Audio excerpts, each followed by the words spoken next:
نبی اکرم شاہ بنی آدم صلی اللہ تعالی علیہ وآلہ وسلم نے فرمایا، جب دو آدمی آپس میں اللہ عز و جل کے لیے محبت کرتے ہیں تو ان میں سے جو شخص دوسرے سے زیادہ محبت کرتا ہے وہ اللہ تبارک و تعالی کو زیادہ محبوب ہوتا ہے۔ کہا جاتا ہے کہ رضائے الہی کے لیے بھائی چارہ قائم کرنے والوں میں سے جب ایک کو دوسرے سے بلند مقام حاصل ہوگا تو وہ دوسرے کو اپنے ساتھ اس مقام پر لے جائے گا اور وہ اس کے ساتھ اس طرح مل جائے گا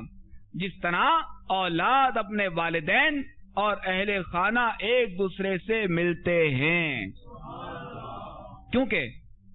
جب اللہ عز و جل کی رضا کے لیے بھائی چارہ قائم کیا جائے